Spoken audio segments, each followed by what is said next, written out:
Hello students, मैं विकास कुमार आप सभी का वेलकम इंग्लिश क्लास में स्वागत करता हूं। तो आइए हम लोग पढ़ना शुरू करें। आज हम आपके लिए लेकर आए हैं क्या पॉलिटिकल साइंस, बहुत ही शानदार है। एक बार इसको देखिए, समझिए, बनाइए और आपके एग्जाम में इससे बहुत सारे क्वेश्चंस क्या होते हैं, लड़ जाते हैं। सो आप सबसे रिक्वेस्ट है इस क्वेश्चन को थोड़ा सा बढ़िया से देखिए, ध्यान से देखिए, ताकि आपके सामने जितने भी क्वेश्चंस आए बहुत ही आसानी से लगे। तो यहाँ देखिए दिया गया है क्या आपका मॉडल सेट है। जाहिर सी बात है अगर ज़रा सा फोकस करेंगे हम लोग तो बहुत ही हम लोग के लिए आसान हो जाएगा। ठीक है चैंपियन, यहाँ देखिए दिया गया है मॉडल सेट है आपका, ठीक है। और मॉडल सेट किसका आपका है, तो ये आपका है पॉलिटिकल साइंस।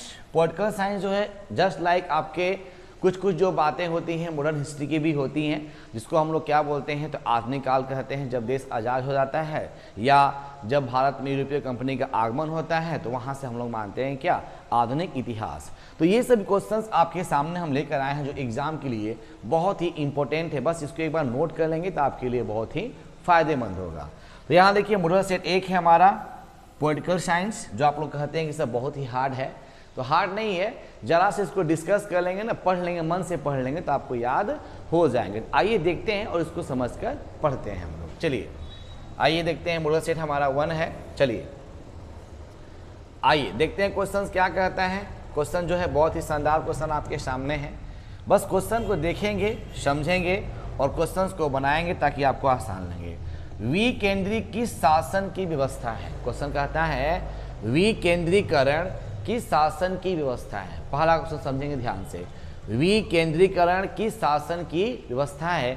ये कहा जाता है कि विकेंद्रीकरण के अंतर्गत बहुत सारे अलग अलग भागों में बटे होते हैं, लेकिन आपस में फिर क्या होते हैं, मिल जाते हैं। इसी को क्या बोलते हैं, विकेंद्रीकरण। और इसे क्या बोलते हैं, संघात्मक। इसे क्या बोलते हैं, संघात्मक शासन व्यवस्था है हमारा विकेंद्रीकरण।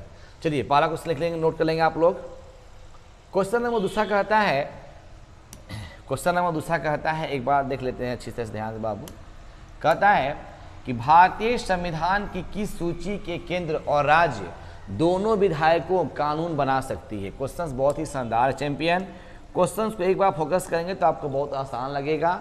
भारतीय संविधान की किस सूची पर केंद्र और राज्य दोनों विधायिकाएं कानून बना सकती हैं। तो कौन से कानून के आपका दिया गया है, समवर्ती सूची। समवर्ती सूची के अंतर्गत क्या होता है, केंद्र और राज्य दोनों विधायिकाएं जो होती हैं वो कानून बना सकती हैं। और समवर्ती सूची कहाँ से लिया गया है, तो ऑस्ट्रेलिया से लिया गया है।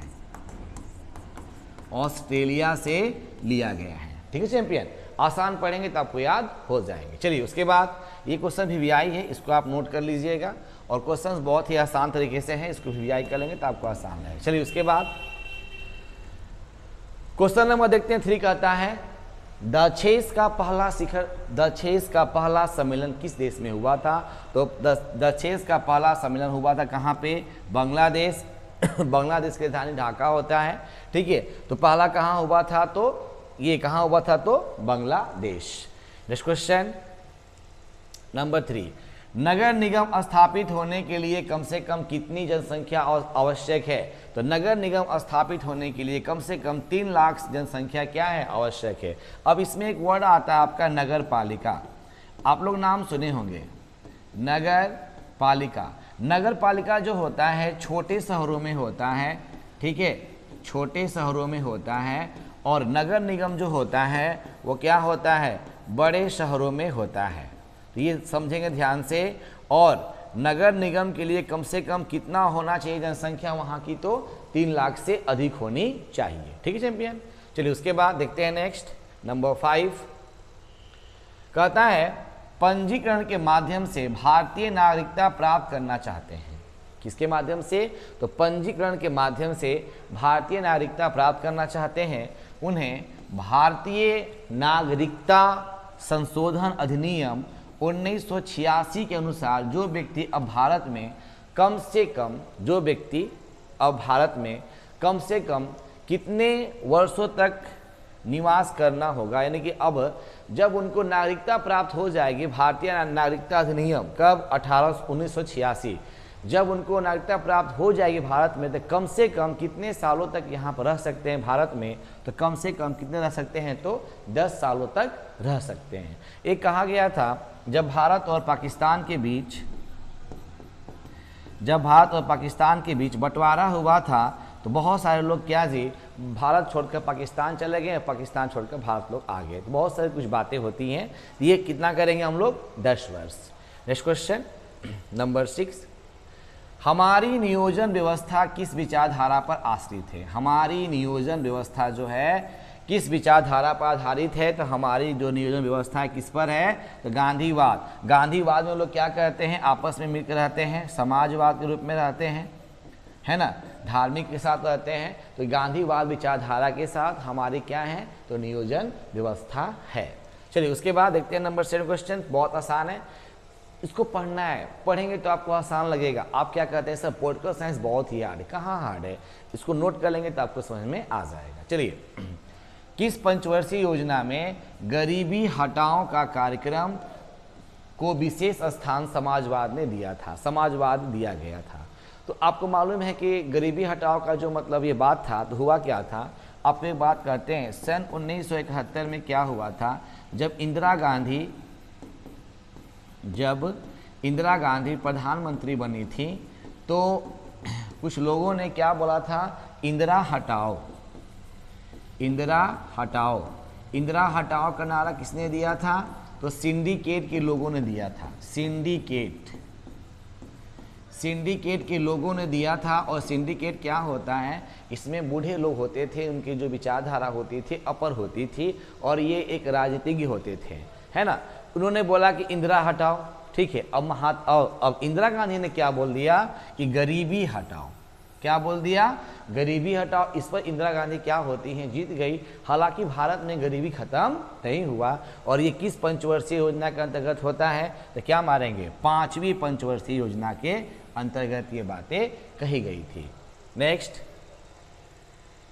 नंबर 8, किस संविधान संशोधन के द्वारा नगर निकायों को संवैधानिक दर्जा दिया गया था। नगर निकायों को क्या दिया गया था, संवैधानिक दर्जा दिया गया था। तो क्या मारेंगे, 73वां, क्या मारेंगे, सॉरी क्या मारेंगे, 74वां के अंतर्गत नगर निकायों को संवैधानिक दर्जा दिया गया था। नेक्स्ट नंबर 9, अनुसूचित जाति संघ की व्यवस्था किसने किया था। क्वेश्चन पूछता है एग्जाम में, रिवाइज कर लेंगे।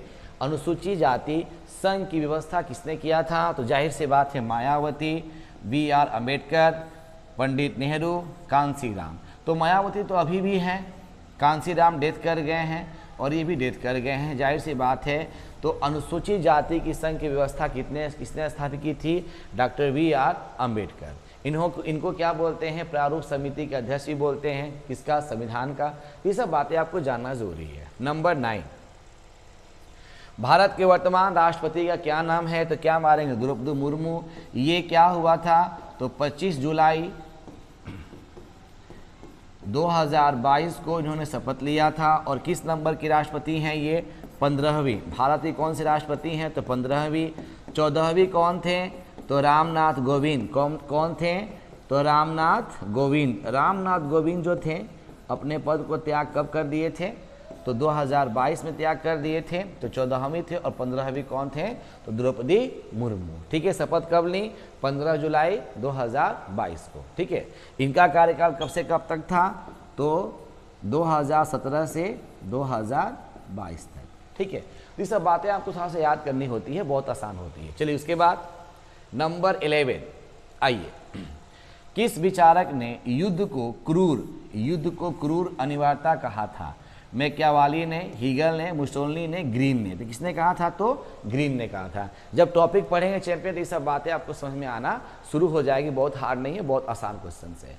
उसके बाद क्वेश्चन पढ़ेंगे हम लोग यहाँ पे, किसने कहा कि शांति कायरो का सपना है। किसने कहा था कि शांति जो होता है वो कायरो की सपना है। हिटलर ने, मुसोलिनी ने, लेनिन ने, माओ ने। किसने कहा था, तो माओ ने कहा था कि शांति कायरो का सपना है। नेक्स्ट क्वेश्चन नंबर 13, अंतर्राष्ट्रीय शांति तथा सुरक्षा बनाए रखने हेतु 1920 में किस संगठन की शुरुआत की गई थी। तो जाहिर सी बात है अंतर्राष्ट्रीय श्रम संगठन तो है नहीं, सुरक्षा की बात कर रहा है यहाँ पे।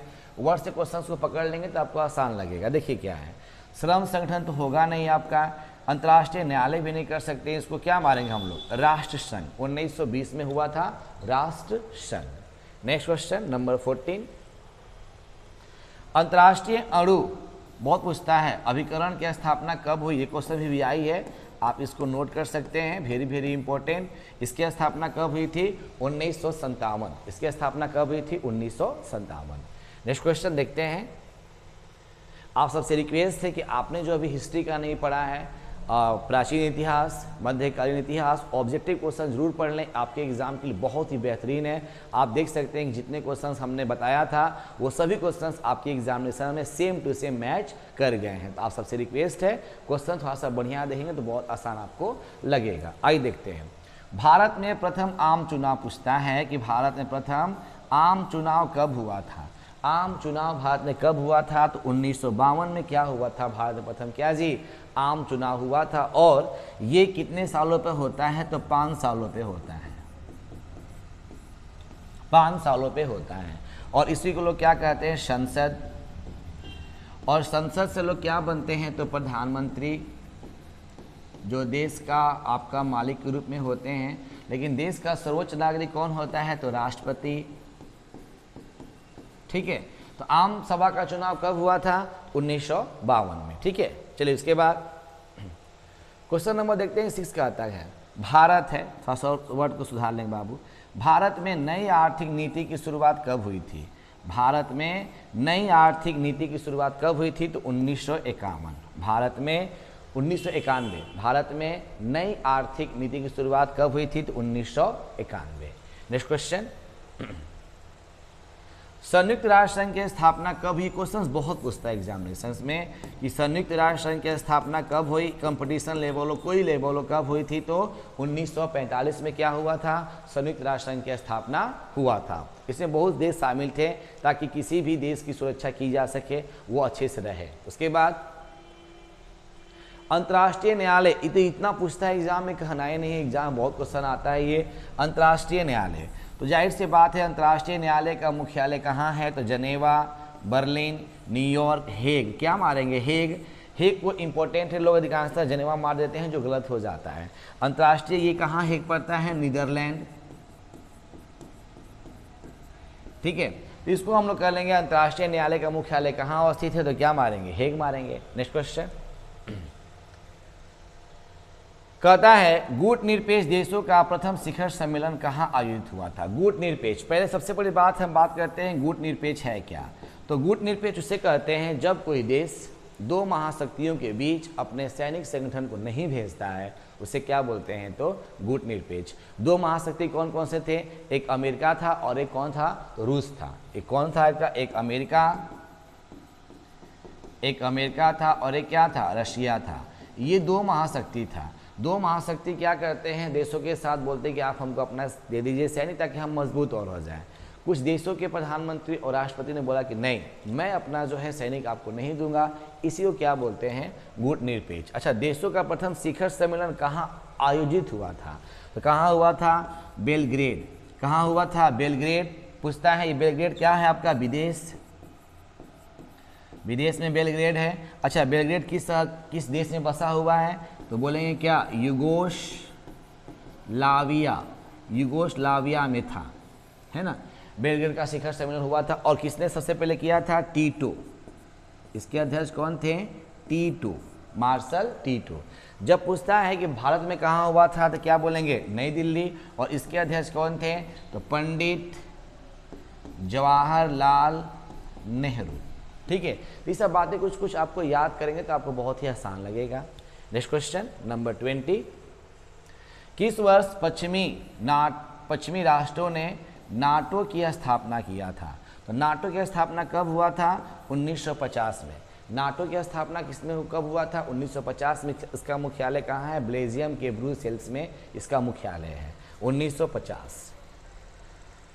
21 क्वेश्चंस। आशा करता हूँ कि आप लोगों को मज़ा भी आ रहा हो, क्वेश्चन समझ में भी आ रहा होगा। आप लोग कहते हैं ना कि सब बहुत ही हार्ड क्वेश्चन से नहीं बनता है, बहुत आसान। देखिए तो बस मन से थोड़ा सा पढ़ेंगे ना, याद हो जाएंगे। आइए, क्षेत्रीय दलों के शक्तिशाली होने से भारत में संघवाद का कौन सा प्रतिमान उभर रहा है? फिर क्वेश्चन समझेंगे। क्षेत्रीय दलों के शक्तिशाली यानी क्षेत्रीय दल यानी जो मतलब कि राज्य में जो पार्टी हैं वो शक्तिशाली जब हो जाती हैं तो भारत में संघवाद का कौन सा प्रतिमान उभर रहा है?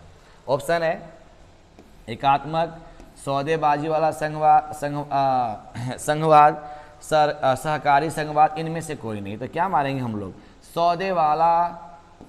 सौदेबाजी वाला संघवाद। अब क्या है ना भाई, किसी राज्य में मान लीजिए किसी पार्टी का मतलब सांसद बन गए तो बोलते हैं ना सौदा हमको चाहिए, हमको मंत्री बनाएंगे तब आप पार्टी में क्या करेंगे? शामिल होंगे। इसका ऑप्शन क्या मारेंगे हम लोग? तो बी ऑप्शन। नेक्स्ट क्वेश्चन, चलिए क्वेश्चन कहता है, थोड़ा समझिए ध्यान से, संविधान का कौन सा अनुच्छेद संसद को राज्य सूची के किसी विषय पर विधान बनाने की शक्ति देता है? फिर सुनिए ध्यान से, संविधान का कौन सा अनुच्छेद संसद को राज्य सूची के किसी विषय पर विधान बनाने की अनुमति देता है? ये आपको कब देता है, कौन देता है? तो 1949 अनुच्छेद 249। ये क्या करता है कि इसमें कहा जाता है कि संविधान का अनुच्छेद संसद को ये कहा जाता है कि अब आप राज्य सूची किसी विषय पर विधान बना सकते हैं। तो ये कब देता है? अनुच्छेद 249। नेक्स्ट क्वेश्चन, लोकतांत्रिक विकेंद्रीकरण का सुझाव निम्नलिखित में से किसने दिया था? विकेंद्री मतलब होता है लोगों को एक साथ लेकर आपस में मिलाना, उसको आर्थिक सहायता देना, यानी उनको प्रॉब्लम, समस्या, गरीबी, उन्मूलन, जो भी ये प्रॉब्लम समस्या न हो। यह बात किसने कहा था? तो राजमनार समिति, बलवंत राय मेहता समिति, अशोक मेहता समिति, ये आपका चंद समिति। जाहिर से बात है यहाँ पर क्या मारेंगे हम लोग? तो बलवंत राय मेहता समिति। ये बहुत ही इंपॉर्टेंट क्वेश्चन है, आपके एग्जामिनेशन में आ जाते हैं। ठीक है, नेक्स्ट क्वेश्चन देखिए, फिर क्वेश्चन कहता है कि बलवंत राय मेहता समिति ने निम्नलिखित में से किस अंग को अधिक शक्तिशाली बनाने का सुझाव दिया है? तो सबसे अधिक शक्तिशाली कौन बनेगा? ग्राम पंचायत। कौन बनेगा? ग्राम पंचायत। ये भी क्वेश्चन बहुत ही इंपॉर्टेंट है, आप टिक लगा सकते हैं। नेक्स्ट क्वेश्चन, चलिए कहता है 73वें संविधान संशोधन के द्वारा 21वीं अनुसूची में पंचायती राज संस्थाओं को कितने कार्य सौंपे गए हैं? यहाँ पर कुछ लग रहा है, गलत लग रहा है हम लोग को, नहीं ठीक है। पंचायती राज है ना, संस्थाओं को कितने वर्षों के कार्य सौंपे गए हैं? तो क्या मानेंगे? 29 कार्य सौंपे गए थे।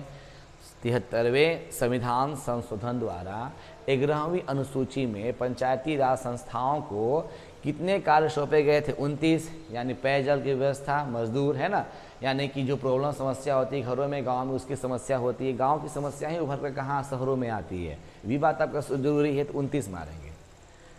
25, आइए 73वें संविधान संशोधन द्वारा भारतीय संविधान में कौन सी अनुसूची जोड़ी गई है? सेम क्वेश्चन आपका है, क्या मारे? 11वीं। ये क्वेश्चन देखिए ना, यहाँ पे पढ़िए, यहाँ दिया गया 11वीं है ना आपका, जाहिर सी बात है। चलिए उसके बाद देखते हैं 27, आसान क्वेश्चन देखते हैं क्या कहता है। आइए, क्वेश्चन कहता है यदि राज्यसभा किसी संविधान संशोधन विधेयक पर लोकसभा में असहमत हो तो क्या होगा? फिर मेरी बात सुनिए ध्यान से, यदि राज्यसभा जो है किसी संविधान संशोधन विधेयक पर लोकसभा में असहमत है तो क्या होगा? यानी राज्य को ये बात मानना जरूरी है, लेकिन राज्यसभा ही जब असहमत हो जाएगा लोकसभा में जो बातें होती है तो क्या होगा? क्या होगा कि संशोधन विधेयक पारित नहीं माना जाएगा। ऑप्शन नंबर ए करेंगे हम लोग, संशोधन विधेयक पारित नहीं माना जाएगा। चलिए उसके बाद चलते हैं 28। संयुक्त राज्य अमेरिका में कुल कितने राज्य हैं? तो क्या मारेंगे? 50। ये क्वेश्चन इंपॉर्टेंट है, एग्जाम में आ जाता है, इसको थोड़ा सा देख लेंगे हम लोग। नेक्स्ट क्वेश्चन 29, आइए, जर्मनी का एकीकरण कब? इतना आसान क्वेश्चन है लेकिन बहुत बार क्वेश्चन पूछ चुका है एग्जामिनेशंस में। जर्मनी का एकीकरण कब किसे कहते हैं? एकीकरण मतलब क्या? दो या दो से अधिक रूपों को क्या कहते हैं? तो एकीकरण कहते हैं जर्मनी के अनुसार। तो ये कब हुआ था? तो 1990। कब हुआ था? तो 1990 में हुआ था। ऑप्शन नंबर क्या मारेंगे? सी। ऑप्शन नंबर सी करेंगे। 1990 या 91, ये थोड़ा सा डाउट लग रहा है बाबू, इस पर थोड़ा सा डाउट है, लास्ट इसको देख लेंगे हम लोग। यही दो में आपका आंसर इसके हैं, है ना। चलिए उसके बाद देखते हैं नेक्स्ट 30 क्वेश्चंस। भारतीय संविधान किस अनुच्छेद के तहत वित्तीय आपातकाल लगाया गया? एक क्वेश्चन बहुत पूछता है एग्जाम में। वित्तीय आपातकाल लगाया गया था, किसमें लगाया गया था? अनुच्छेद 360। अनुच्छेद 360 यानी अनुच्छेद कितना जी 360 के अंतर्गत ये बातें की गई थी। नेक्स्ट 31, भारतीय योजना आयोग कब समाप्त कर दिया गया? तो भारतीय योजना आयोग ये समाप्त कर दिया गया था क्या 2014 को, और इसके स्थान पर क्या लाया गया था? नीति आयोग। नीति आयोग। और कहा जाता है कि नीति आयोग के अध्यक्ष कौन होते हैं? तो प्रधानमंत्री। कौन होते हैं? प्रधानमंत्री। चलिए उसके बाद देखते हैं मैकमोहन। आइए देखते हैं थोड़ा सा, बड़ा शानदार क्वेश्चन है। मैकमोहन रेखा कहाँ स्थित है? तो अरुणाचल प्रदेश में स्थित है। और मैकमोहन रेखा किसको अलग करता है? तो भारत और चीन को मैकमोहन रेखा अलग करता है। बट चीन जो होता है इसे मानने से इनकार कर देता है, कहता है मैकमोहन रेखा जो है इसकी पूरी लंबाई कितनी है? तो 4000 किलोमीटर की है। और चीन बोलता है कि ना, इसको हम नहीं मानेंगे। और ये अरुणाचल प्रदेश में है, और इसके साथ कौन सा देश जुड़ा हुआ है?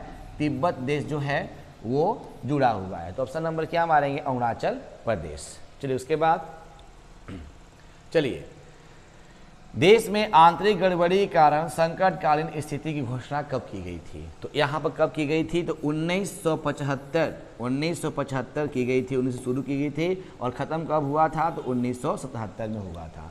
ऑप्शन नंबर क्या मारेंगे? सी मारेंगे। Next question 34।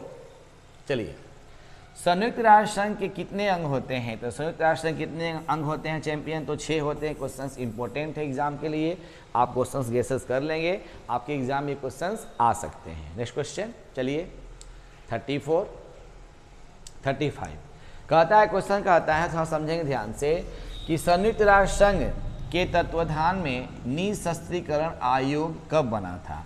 45, 52, 59, 66। ये कब बना था? तो 1952। कब बना था? तो 1952। नेक्स्ट क्वेश्चन 36, अखिल भारतीय किसान कांग्रेस की स्थापना किसने किया था? सहजानंद सरस्वती ने किया था। ये क्या हुआ कि सहजानंद सरस्वती ने क्या किया कि अब ये अखिल भारतीय किसान कांग्रेस की स्थापना कर दिए।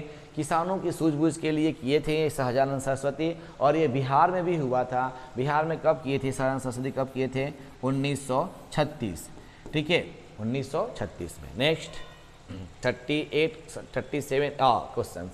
विश्व एड्स दिवस आपको मालूम है कब मनाया जाता है? तो 1 दिसंबर को मनाते हैं विश्व एड्स दिवस।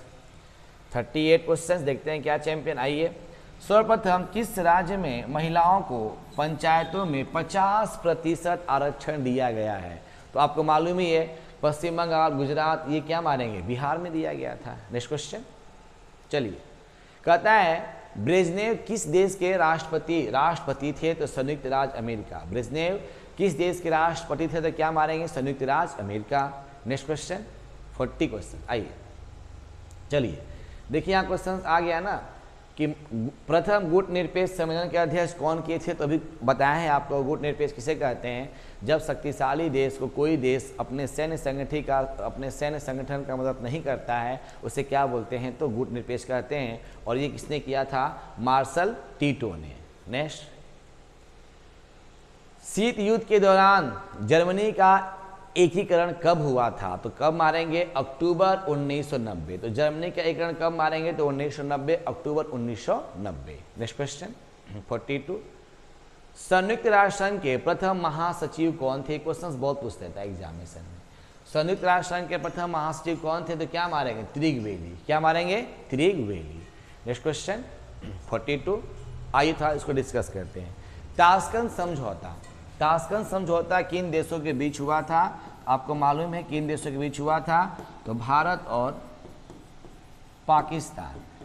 भारत और पाकिस्तान के बीच इन दोनों का समझौता हुआ था। और ये कब हुआ था? तो 1966। कब हुआ था? 1966। ठीक है ना, बहुत आसान क्वेश्चन है, आप डिस्कस कर लेंगे तो आसान लगेगा। चलिए 44, सर्वोच्च न्यायालय ने किस महत्वपूर्ण निर्णय में कहा कि कोई भी संवैधानिक संशोधन द्वारा हमारे मौलिक अधिकारों में कोई कटौती नहीं की जा सकती है? तो किसने कहा था? ये गोलकनाथ केस 1964। और ये कहाँ हुआ था? तो पंजाब में। ठीक है ना। ऑप्शन नंबर क्या मारेंगे तो बी मारेंगे, ठीक है चैंपियन। Next question 45। देखिए आधा क्वेश्चन हम लोग पढ़ लिए, जो आपको बहुत ही आसान लग रहा होगा, बस इसको डिस्कस कर लेंगे, आपको समझ में आना शुरू हो जाएगा। संविधान के किस संशोधन द्वारा मौलिक कर्तव्यों को जोड़ा गया है? मौलिक कर्तव्यों को जोड़ा गया है तो 1976 का 42वां संविधान संशोधन के द्वारा मौलिक कर्तव्यों को जोड़ा गया है। आप अगर इसको नोट कर लेंगे ना, बार बार पढ़ेंगे तो आपको याद हो जाएगा, ठीक है चैंपियन। चलिए 46 क्वेश्चन। देश की रक्षा करना का कर्तव्य किस कोटि में आता है? मौलिक अधिकार है, राज्य के नीति निर्देशक तत्व है, मौलिक कर्तव्य है, इनमें से कोई नहीं। ये हमारा मौलिक कर्तव्य है कि अपने हम देश की क्या करें? सुरक्षा करें। Next question 47। आइए, चुनाव अंक कोटा निकालकर मतों की गणना किस प्रणाली के अंतर्गत की जाती है? तो मतों की गणना क्या होता है? अनुपातिक प्रतिनिधित्व प्रणाली के द्वारा किया जाता है। Next question 48। कैबिनेट के मेहराब की आधारशिला किसे कहा गया है? तो कैबिनेट के मेहराब की आधारशिला किसे कहा गया है? प्रधानमंत्री ने। और ये सबसे पहले किसने कहा था? अटल बिहारी वाजपेयी ने किया था। अटल बिहारी वाजपेयी ने कहा था। और ये कहा जाता है कि अटल बिहारी ने बोला था कि सभी सांसद एक साथ राजनीतिक एक ऐसी व्यवस्था है जो सभी संसद एक साथ मिल जाते हैं तो ये क्या होता है? कैबिनेट के मेहराब हो जाता है और एक अलग ही सदन बनता है, ठीक है ना। तो ये बात किसने बोला था? अटल बिहारी ने। और इसका मतलब क्या थे? वो तो प्रधानमंत्री, ठीक है ना। नेक्स्ट 49। राज्यों के शासन में किसे केंद्र का अभिकर्ता कहा जाता है? राज्यों के शासन सबसे अधिक मतलब रूप में आपके रूप में क्या मारेंगे तो राज्यपाल। Next question 50। राज्यसभा की सदस्यता के लिए कितनी न्यूनतम आयु होनी चाहिए? न्यूनतम आयु कितनी होनी चाहिए? राज्यसभा की सदस्यता के लिए कितनी होनी चाहिए? कम से कम कितनी होनी चाहिए? 21 वर्ष। कितनी होनी चाहिए? 21 वर्ष। Next question 51। देखिए 50 तक पहुंच गए। 51। किसने कहा कि राजनीतिक मूल्यों का प्राधिकृत विनिधान है जो किसी समाज में बाध्यकारी होते हैं? लॉस की डेविड स्टर्न। किसने बोला था? तो डेविड स्टर्न ने ये बातें कहा था। Next question 52। आइए, प्राचीन युग में राज्य का क्या रूप था? तो राज्य का रूप क्या था? नगर राज्य। क्या था? नगर राज्य। ये प्राचीन युग के बारे में बात कर लेता है तो क्या था? पहले नगर राज्य था। सिंपल सी बात है, क्वेश्चन जरा देखेंगे तो याद आपको हो जाएगा। Next question 53। किसने सत्ता का सिद्धांतकारी नाम दिया था? प्लेटो, अरिस्टो, हॉब्स और हीगल ने। तो सत्ता का सिद्धांत शास्त्री माना जाता था किसको? हॉब्स को। Next question 54। पॉलिटिक्स नामक पुस्तक का लेखक कौन थे? तो क्या मारेंगे? अरिस्टो। अरिस्टो को क्या बोलते थे? तो जन्मदाता कहा जाता है पॉलिटिक्स का। ऑप्शन नंबर क्या मारेंगे? बी मारेंगे। चलिए 55 क्वेश्चंस। किसने कहा कि मुझे स्वतंत्रता दो या मुझे मार दो? तो किसने बोला था? Thomas Jefferson. किसने बोला था? Thomas Jefferson. इसको लिखना है, लिखेंगे तो आपको बहुत सारी बातें याद हो जाएगी। चलिए 56 क्वेश्चन कहते क्या है? आइए, किसने कहा मनुष्य जन्म से स्वतंत्र है किंतु हर जगह बेड़ियों में जकड़ा हुआ? ये बात किसने बोला था? तो रोबिन्सो क्रूसो ने बोला था कि मनुष्य जो है स्वतंत्र है लेकिन हर जगह बेड़ियों में क्या है? जकड़ा हुआ। बड़ा अच्छा क्वेश्चन से एग्जाम में आ सकता है तो आप इसको नोट कर लेंगे। Next question 57। निम्नलिखित में से कौन सा मार्क्सवादी विचारधारा संबंधित नहीं है? वर्ड पर ध्यान देंगे तो आपको अपने आप आ जाएगा। नहीं कहता है तो क्या मारेंगे? पूंजीवाद। और कहता है तो क्या मारेंगे? समाजवाद, वर्गहीन एवं राज्यविहीन समाज, तीनों मारेंगे। तो क्या मारेंगे? ऑप्शन नंबर ए, पूंजीवाद। Next question 58। A grammar of politics नामक पुस्तक कौन लिखा था? तो ये अ ग्रामर ऑफ पॉलिटिक्स नामक पुस्तक किसने लिखा था? आइए देखते हैं। मिल, टोनी दोनों नहीं थे, हब हाउस और ये आपका है J.H. लॉस्की। तो ऑप्शन नंबर क्या मारेंगे? J.S. Laski. Option number D मारेंगे। Next question 59।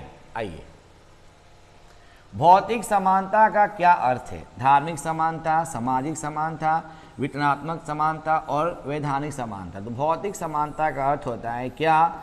तो वितरणात्मक समानता। ऑप्शन नंबर क्या मारेंगे तो सी मारेंगे। नेक्स्ट क्वेश्चन, चलिए, किस सिद्धांत के अनुसार वर्ग विहीन समाज में ही न्याय उपलब्ध हो सकता है? तो किस सिद्धांत के अनुसार हो सकता है? तो किसके सिद्धांत के अनुसार? तो क्या मारेंगे? मार्क्सवादी विचारधारा के संविधान के अनुसार। तो ऑप्शन नंबर क्या मारेंगे तो बी मारेंगे। क्वेश्चंस इंपॉर्टेंट चैंपियन है, आप इसको देखेंगे तो आसान लगेगा। चलिए, राज्यसभा के सदस्यों का कार्यकाल कितने वर्ष का होता है? राज्यसभा के, इसका जो कार्यकाल होता है कितने वर्ष का होता है? तो 6 वर्ष का होता है। राज्यसभा के सदस्यों का कार्यकाल 6 वर्ष तक होता है। 62 क्वेश्चन कहता है क्या? देखिए चैंपियन, दोनों सदन की संयुक्त बैठक की अध्यक्षता कौन करता है? राज्यसभा और लोकसभा, इसकी अध्यक्षता कौन करता है? तो क्या मारेंगे? लोकसभा अध्यक्ष। कौन करता है? तो लोकसभा अध्यक्ष। नेक्स्ट क्वेश्चन 63, आइए, कहता है नई अखिल भारतीय सेवाएं स्थापित करने की दृष्टि से विशेष महत्व किसका है? तो विशेष महत्व किसका है, आइए देखते हैं। तो कहता है राज्यसभा के केंद्र के प्रस्ताव, संसद के केंद्र के प्रस्ताव, लोकसभा के प्रस्ताव और क्या विधानसभाओं के प्रस्ताव। तो नई अखिल भारतीय सेवाएं स्थापित करने की दृष्टि से किसका महत्व ज़्यादा है? तो क्या मारेंगे हम लोग? लोकसभा के प्रस्ताव का, लोकसभा के प्रस्ताव का विशेष महत्व। क्वेश्चन नंबर 64, बड़ा अच्छा क्वेश्चन से समझेंगे ध्यान से। कहता है प्राक्कलन समिति के सदस्य कौन होते हैं? जो प्राक्कलन समिति के होते हैं सदस्य, वो क्या होते हैं कि लोकसभा के सदस्यों में से चुने जाते हैं, उसे क्या बोलते हैं? प्राक्कलन समिति के सदस्य कहा जाता है। नेक्स्ट क्वेश्चन 65, आइए, विधान परिषद के सदस्यों का कार्यकाल कितने वर्षों तक होता है? तो विधान परिषद के सदस्यों का कार्यकाल कितने वर्षों का होता है? तो क्या मारेंगे? 6 वर्षों का होता है। हालांकि 5 होता है, लेकिन इसको 6 मान चलते हैं तो बेटर रहता है। 66 क्वेश्चन कहता है विधान परिषद का सदस्य निर्वाचित होने के लिए कितनी उम्र की आवश्यकता होती है? तो कितना मारेंगे? कितनी उम्र की आवश्यकता होती है? ऑप्शन नंबर डी को लोग करेंगे तो क्या होता है? 30 वर्ष की आवश्यकता होती है। बहुत आसान क्वेश्चन चैंपियन है, इसको देख लेंगे आराम से बनेगा। आइए, क्वेश्चन कहता है भारतीय संविधान में, देखिए समवर्ती सूची, अभी पहला ही क्वेश्चन बताए थे, समवर्ती सूची की प्रेरणा कहाँ से ली गई थी? तो समवर्ती सूची की प्रेरणा कहाँ से ली गई थी? ऑस्ट्रेलिया से ली गई थी। अगर क्वेश्चन को पढ़ेंगे, समझेंगे, बनाएंगे, जानेंगे, क्वेश्चन बहुत ही आपके लिए क्या जी आसान बनेगा। आइए क्वेश्चन देखते हैं। नेक्स्ट क्वेश्चन क्या है? आइए 68, इनमें से कौन संघ सूची का एक विषय है? तो क्या मारेंगे? रक्षा। क्वेश्चन नंबर 69, 42वें संविधान संशोधन द्वारा समवर्ती सूची में कौन सा विषय जोड़ा गया था? तो 42वें में कौन सा जोड़ा गया था? तो जनसंख्या के बारे में या जनसंख्या नियंत्रण के बारे में कहा गया था। Option number A. 70 questions,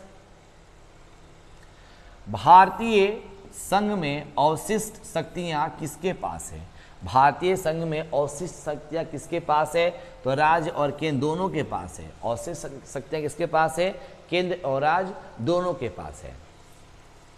question number 71, बड़ा अच्छा क्वेश्चन से समझ के बनाएंगे तो आसान लगेगा। आइए, कहता है प्राकृतिक न्याय का सिद्धांत निम्नलिखित में से किस तत्व पर बल देता है? यहां देखेंगे प्राकृतिक न्याय और का सिद्धांत, विवेक, आस्था एवं अंधविश्वास, पुरानी परंपरा, कानूनी दृष्टांत। ऑप्शन नंबर क्या मारेंगे? ए मारेंगे, यानी क्या? विवेक। सोच समझ होती तब तो आगे बढ़ते हैं लोग। चलिए 72 क्वेश्चंस,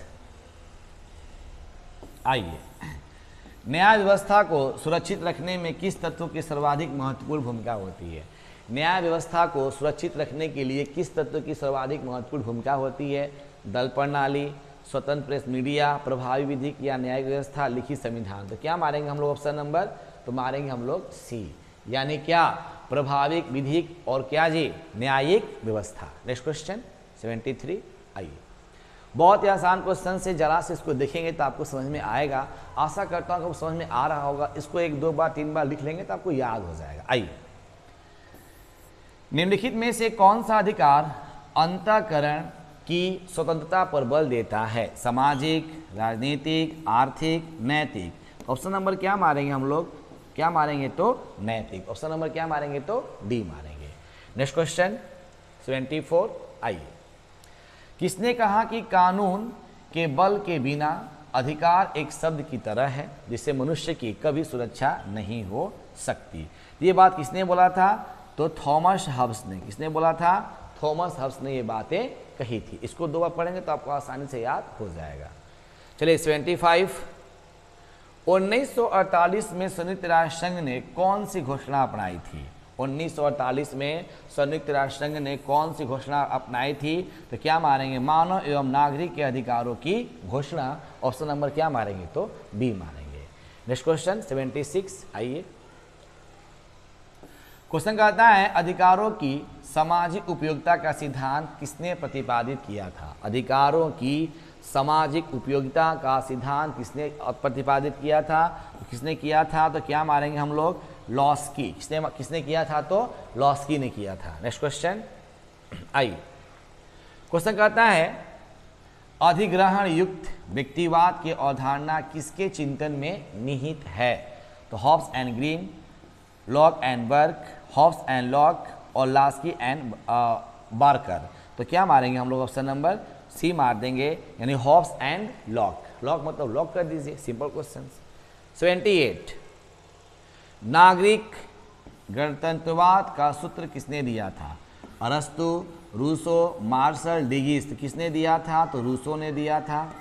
किसने दिया चैंपियन? रूसो ने। 78 क्वेश्चंस को देखेंगे समझेंगे तो आसानी से क्वेश्चंस बनेगा। बहुत ही आसान क्वेश्चन है, थोड़ा समझना है। चलिए, नागरिकता निष्क्रियवाद पदबंध प्रतिपादित किया गया था, किसने किया गया था? ये क्वेश्चन जरा सा जटिल है, लेकिन देखते हैं क्या इसका आंसर होता है। आइए, नागरिक निष्क्रियवाद, गुजेन हेबरमास ये नहीं थे, गिंडिस नहीं थे, टर्नर नहीं थे। क्या मारेंगे?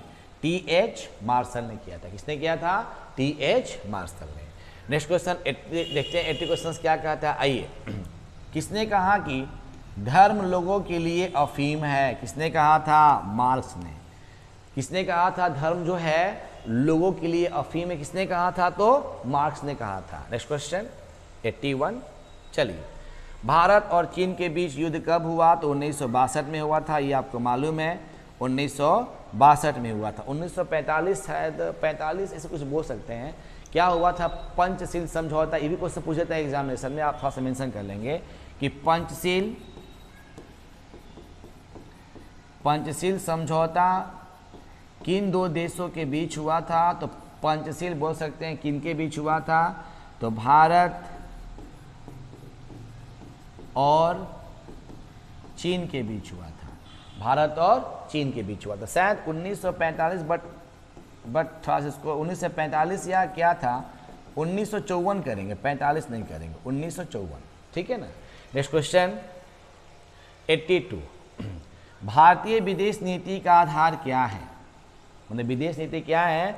विश्व शांति सही है, शांति सह अस्तित्व भी सही है, पंचशील ये भी सही है, इनमें से सभी। ऑप्शन नंबर क्या मारेंगे? डी मारेंगे। आपको बता देता हूँ सबसे पहले कि भारत के सबसे पहले विदेश मंत्री का नाम क्या था? पंडित जवाहरलाल नेहरू। जब देश आज़ाद हुआ तो पंडित जवाहरलाल नेहरू भारत के प्रथम प्रधानमंत्री भी थे और प्रथम क्या थे? विदेश मंत्री भी थे। ये क्या थे? तो पहले विदेश मंत्री भी थे। कौन? तो पंडित जवाहरलाल नेहरू। और ये क्या थे? तो प्रथम प्राइम मिनिस्टर भी थे, यानी कि प्रधानमंत्री भी थे। नेक्स्ट 83, परंपरागत सुरक्षा नीति के कौन कौन से तत्व होते हैं? शक्ति संतुलन, तभी रक्षा होगा भाई। गठबंधन ये भी सही है, सामूहिक ये भी है, इनमें से सभी। ऑप्शन नंबर क्या मारेंगे? तो डी मारेंगे। नेक्स्ट क्वेश्चन 84, आइए। किसने कहा स्वतंत्रता हमारा जन्मसिद्ध अधिकार है? सही बात है, स्वतंत्रता हमारा जन्मसिद्ध अधिकार है। जब जन्म लिए तो हम क्या हैं? आज़ाद हैं। ये बात किसने बोला था? तो बाल Gangadhar Tilak. Option number C मारेंगे। 85 क्वेश्चंस, किस संविधान के किस अनुच्छेद के द्वारा बंदी व्यक्तियों को संवैधानिक अधिकार दिए गए हैं? यानी गिरफ्तार करके लोग क्या करते हैं? उसको जेल में ले जाते हैं और उसको संवैधानिक अधिकार दिए गए हैं। किस अनुच्छेद के द्वारा? तो क्या मारेंगे? अनुच्छेद 22 के द्वारा। यह अनुच्छेद कब से कब? यानी 21 से 22 के रूप में ये बातें कही गई है। ठीक है ना। नेक्स्ट क्वेश्चन 86, भारत में किस तरह की कार्यपालिका है? भारत में किस तरह की कार्यपालिका है? नाम मात्र की कार्यपालिका, वास्तविक कार्यपालिका, बहुलक कार्यपालिका, इनमें से सभी, ये सभी आपकी कार्यपालिका भारत में हैं। 87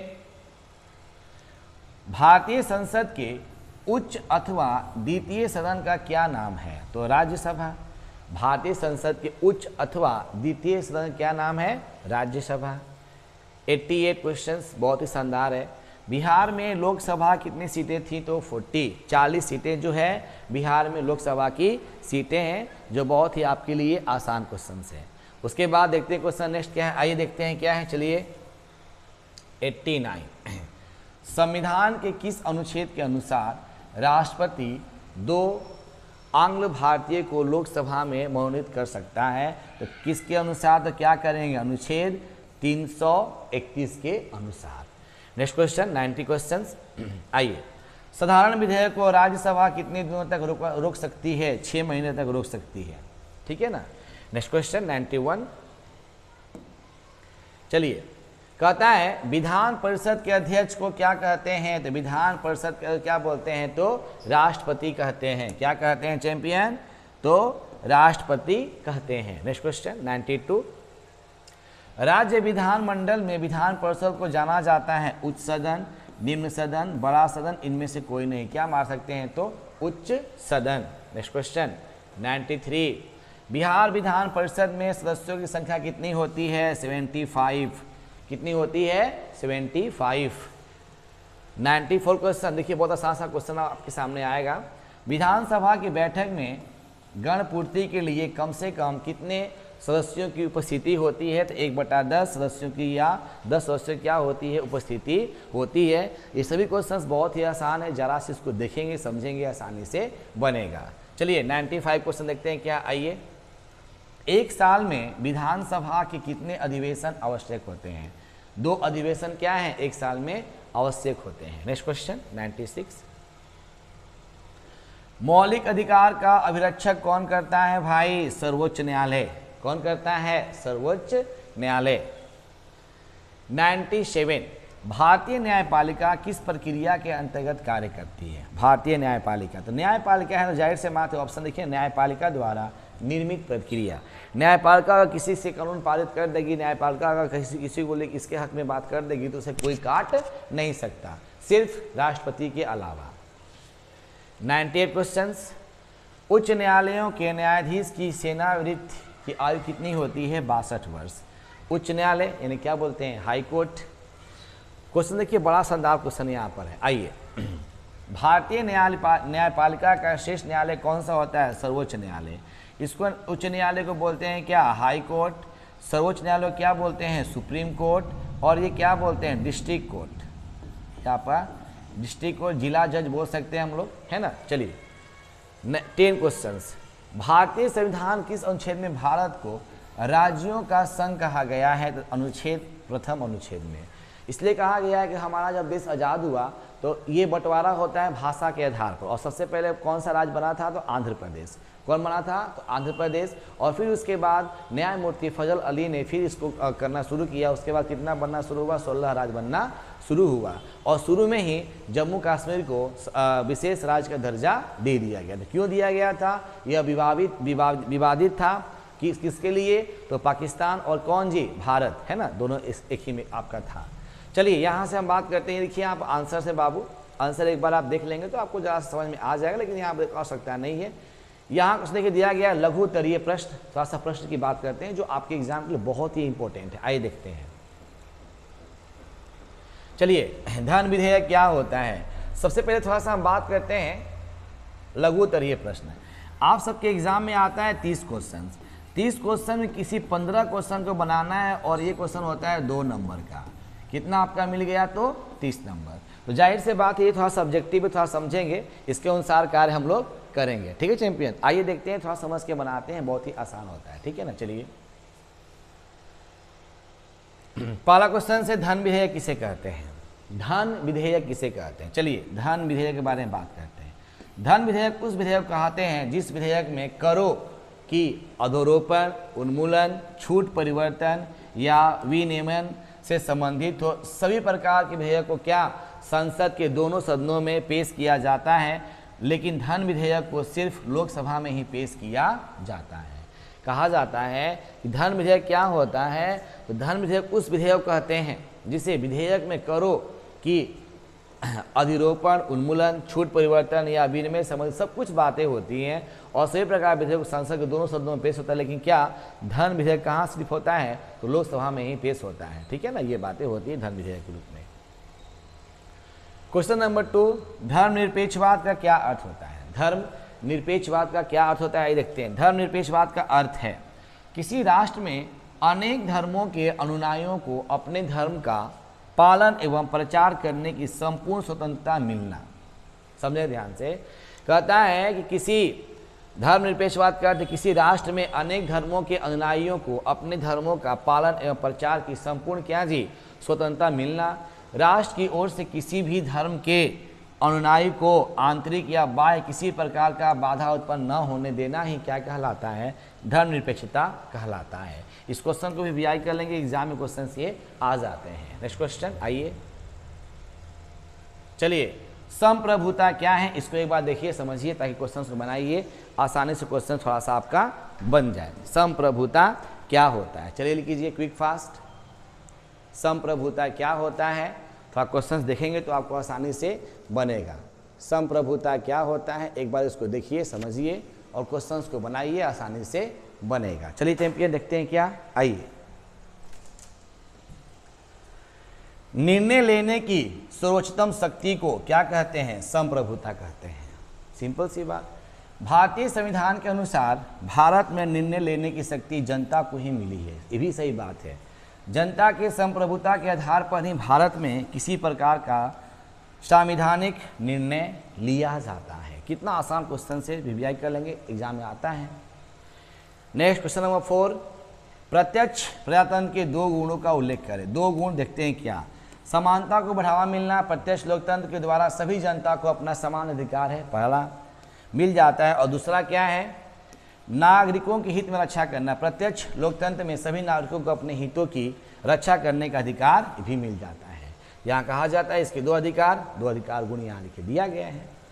क्वेश्चन नंबर 5, विदेश नीति के बारे में कहता है 3 अनिवार्य कारक बताइए। विदेश नीति, तो विदेश नीति के बारे में बात करते हैं तो इसको एक बार थोड़ा समझेंगे, जानेंगे, आसानी से बनेगा। आइए, भारतीय विदेश नीति के 3 मुख्य कारक, पहला अंतर्राष्ट्रीय शांति और सुरक्षा की अभिवृद्धि, राष्ट्रों के बीच न्याय संगत और सम्मानपूर्वक संबंध भी सही है, अंतर्राष्ट्रीय विवादों को मध्यस्थ द्वारा निपटाने के लिए प्रोत्साहित करना भी आपका सही है। तो 1 2 3 आपका तीनों क्या है, तो सही है।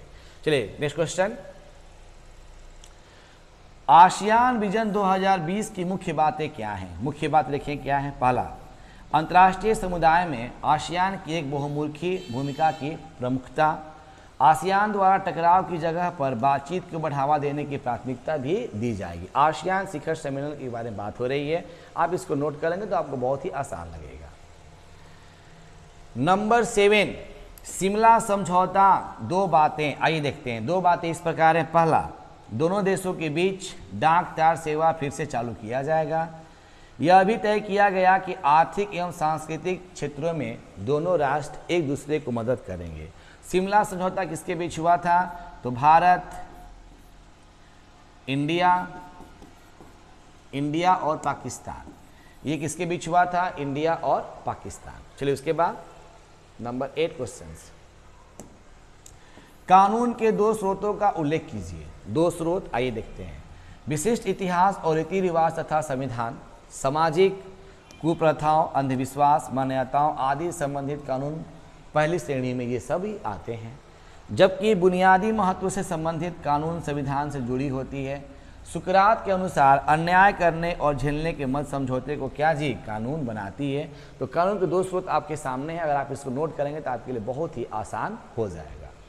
नेक्स्ट क्वेश्चन नंबर 9, आइए।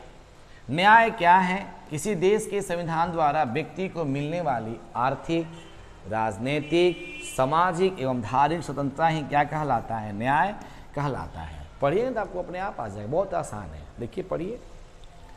क्वेश्चन नंबर 10, आइए। अधिकार को परिभाषित करें।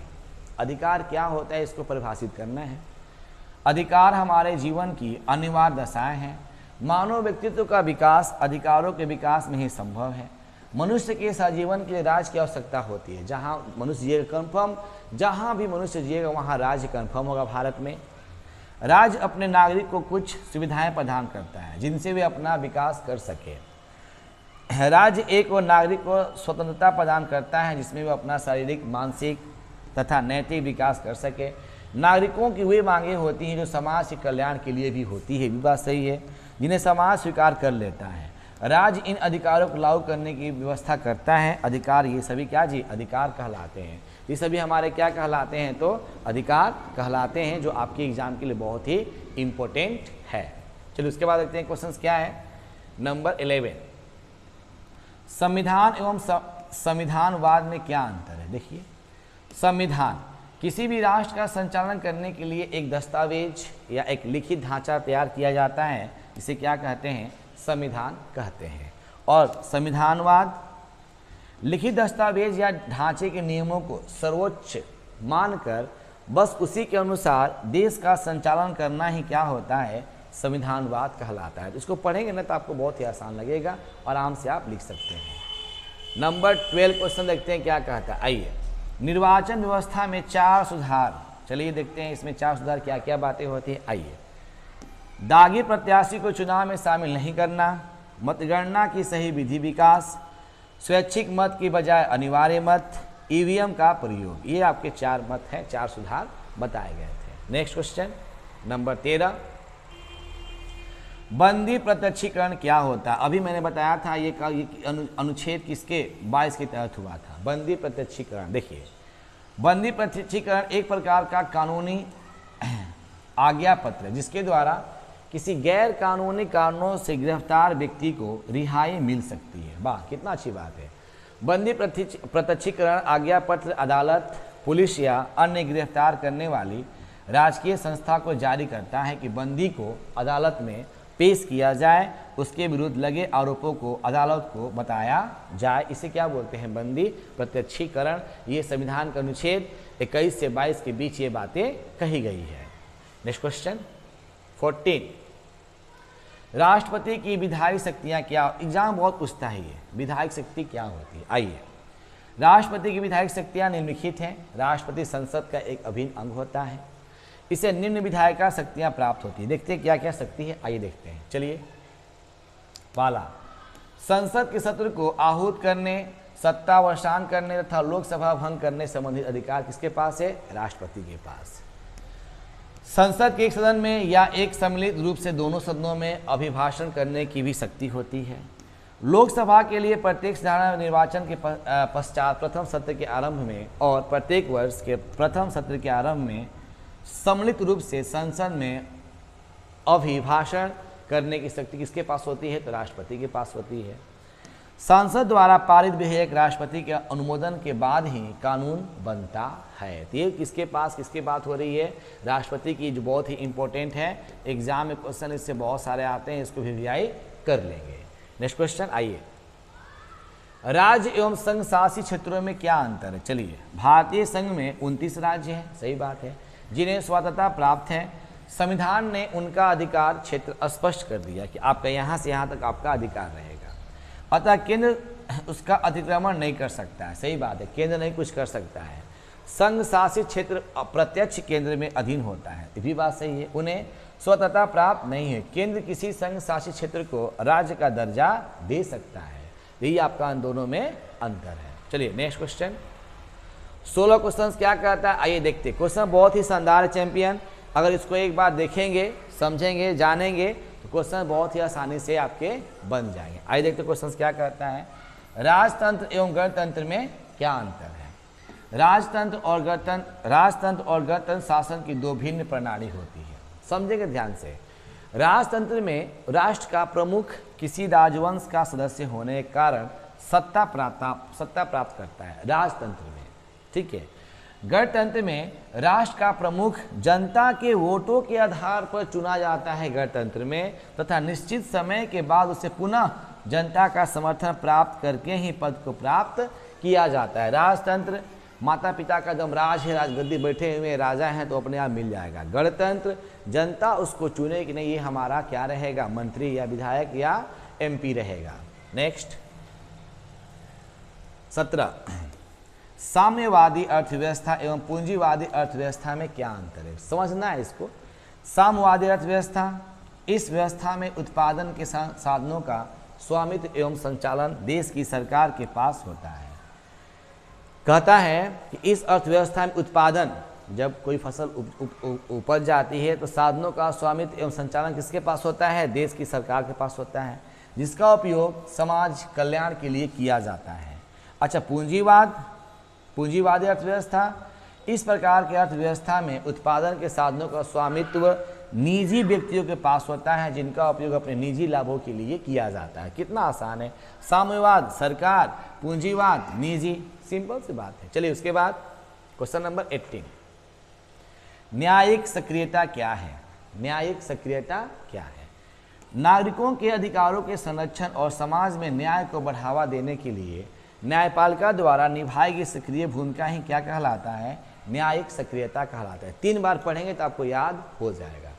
नागरिकों के अधिकारों के संरक्षण और समाज में न्याय को बढ़ावा देने में न्यायपालिका द्वारा निभाई गई सक्रिय भूमिका ही न्यायिक सक्रियता कहलाता है। चलिए क्वेश्चन नंबर 19, बलवंत राय मेहता, ये बड़ा अच्छा क्वेश्चन है। समिति की 2 सिफारिशों का उल्लेख करें। ठीक है, आइए 2 सिफारिश। पहला, पंचायती राज का ढांचा त्रिस्तरीय होना चाहिए। मैंने शुरू में ऑब्जेक्टिव क्वेश्चन बताया था। पंचायत में आवश्यकता अनुसार निर्वाचित प्रतिनिधि होने चाहिए एवं महिला एवं निम्न जातों का भी स्थान होना चाहिए, सबका स्थान मिलना चाहिए। क्वेश्चन नंबर 20, दबाव समूह से आप क्या समझते हैं? दबाव समूह का वर्तमान राजनीतिक व्यवस्थाओं में विशेष स्थान। दबाव समूह के संदर्भ में कहा जा सकता है कि जब कोई संगठन अपने सदस्यों के हितों की पूर्ति के लिए राजनीतिक सत्ता को प्रभावित करता है तथा उनकी पूर्ति के लिए दबाव डालता है तो संगठन को क्या कहते हैं, दबाव समूह कहते हैं। क्वेश्चन रिविजाई है, कर लेंगे हम लोग। ठीक है, नेक्स्ट क्वेश्चन देखिए कहता क्या है, आइए। अच्छा, 20 तक क्वेश्चन हम बताएं आपको। 20 तक क्वेश्चन से, हालांकि 30 तक क्वेश्चन होता है, तो 20 तक क्वेश्चन को हम बताए हैं। आप इसको एक बार देख लीजिए, समझ लीजिए, आसानी से बन जाएगा। चलिए 15 ही था लेकिन हम 20 तक बताए हैं। दीर्घ उत्तरीय प्रश्न 8 क्वेश्चन रहेंगे और 4 बनाना होता है आपका। चलिए, पहला, राज्य क्या है, इसके तत्वों का विवेचना कीजिए। तो आप इसको बनाकर लिख सकते हैं। आप देखिए, फ्रेडरिक एम्स वाटकिंस ने राज्य की परिभाषा में बोला है, मानव समाज के उस हितों के रूप दी जाती है जो भौगोलिक सीमाओं में घिरा होता है और किसी एक संप्रभुताधारी के प्रति समान रूप से आज्ञा पालन के कारण एकता के सूत्र में बंधा रहता है। आप इसको खुद से लिख सकते हैं, कोई हार्ड इसमें है नहीं। चलिए उसके बाद स्क्रीनशॉट ले लीजिए। क्या है कि राज्य के प्रमुख तत्व आप बनाकर लिख सकते हैं, खुद से बनाकर इसमें आराम से क्वेश्चन से आप लिख सकते हैं। इसमें राज्य के बारे में बातें हो रही हैं, आप पढ़ेंगे तो आपको आप बहुत आसान लगेगा। ये भी आपका है, ये 5 नंबर में है, तो इसको आप पढ़ लेंगे तो आसान लगेगा। स्क्रीनशॉट ले लीजिए, आप खुद से इसको लिख सकते हैं। चलिए क्वेश्चन है, राज्य की उत्पत्ति दैवी सिद्धांत का वर्णन करें। राज्य की उत्पत्ति दैवी सिद्धांत का अत्यंत प्राचीनतम अवधारणा। इसके सिद्धांत के अनुसार राज्य की उत्पत्ति ईश्वर के द्वारा किया गया है। ठीक है, राजा को ईश्वर के द्वारा राजा बनाकर भेजा गया है। प्रजा का कर्तव्य है कि राजा की आज्ञा माने और सेवा करे। आप इसको लिखेंगे तो आपको आसानी से आना शुरू हो जाएगा। ये टॉपिक्स बहुत आसान है, क्वेश्चन एग्जाम में पूछ देता है। क्वेश्चन नंबर 3, भारतीय संविधान की विशेषताओं का वर्णन करें। एग्जाम में आता है, उसको भी भियाई कर लेंगे। दस्तावेज है, इसमें कुछ खासियत बातें हैं विशेषता के जरिए। लिखित, निर्मित, लिखित और व्याकरण संविधान है। भारतीय संघ निर्माण एक विशेष संविधान सभा द्वारा एक विशेष समय पर किया गया था। तो बहुत आसान क्वेश्चन है। इसमें देखिए 400 से अधिक अनुच्छेद हैं, 12 अनुसूचियाँ हैं। आप इसको देख सकते हैं, 395 अनुच्छेद है, 8 अनुसूचियाँ हैं। तो बहुत सारे बात यहाँ पे आप इसको लिख सकते हैं। पहला आपका है, ये आपका पहला ही है, आप इसको बनाकर लिख सकते हैं खुद से, बहुत हार्ड नहीं है, बहुत आसान आपका है। चलिए ये आपका देखिए दूसरा है, लोकप्रिय संप्रभुता पर आधारित संविधान। ये भी आपका है लोकप्रिय, बहुत पूरे भारत में सबसे लिखित क्या है, तो भारत का ही संविधान है, जिसको बी आर अम्बेडकर द्वारा बनाया गया था। चलिए 2 बातें हो गई। तीसरा बात है क्या, संपूर्ण प्रभुत्व संपन्न लोकतांत्रिक समाजवादी, आप देख सकते हैं, इसको आराम से लिख सकते हैं, कोई दिक्कत नहीं है। और 4 3 तक काफ़ी आपका। ये भारत में चुनाव आयोग के कार्यों का वर्णन करें। चुनाव आयोग के बारे में बात कहा गया था, चुनाव आयोग की क्या बातें थी, तो यहाँ देखिए दिया गया है, सामने है। चुनाव आयोग निष्पक्ष होता है, आपके सामने देखिए दिया गया है। उसके बाद विश्व शांति की स्थापना में संयुक्त राष्ट्र संघ की भूमिका का वर्णन करें, भी एग्जाम में आपसे बहुत कुछ लेता है। तो आप देखिए इसको बना कर लिख सकते हैं। सब लैंग्वेज है, लैंग्वेज अगर पढ़ेंगे तो आपको आसान लगेगा, कोई इसमें हार्ड नहीं है, लेकिन क्वेश्चंस आपके सामने दे दिए हैं तो आप इसको एक बार जरूर लिख लेंगे। चलिए यहाँ तो लिखेंगे तो देखिए लिखना है, लिखने से आपका प्रैक्टिस बनेगा। चलिए ये सब 5 क्वेश्चंस आपके हो गए। जाहिर से बात है कि आप इसको बनाकर एक बार अच्छे से लिख लेंगे ताकि आसानी से क्वेश्चंस हो जाए। So thanks for watching this video. देखने के लिए आप सबको धन्यवाद। मस्त रहिए, बिंदास रहिए और क्वेश्चंस को पढ़ते रहिए। Thank you for all guys.